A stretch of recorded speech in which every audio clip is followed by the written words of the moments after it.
पंडाल ही का है, स्टेट का ये शो है। अभी फाइनल नहीं हुआ है, दशहरा में फाइनल होने वाला है।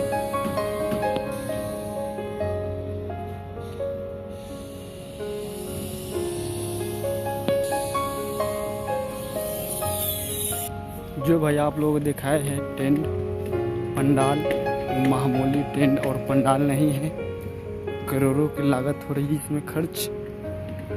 जिस दिन ओपनिंग होगा इसका, उस दिन का मैं तो वीडियो नहीं दिखा पाएंगे, नहीं इतना है तो मैं कुछ तो करूँगा वीडियो दिखाने के लिए आपको। चलिए ठीक है।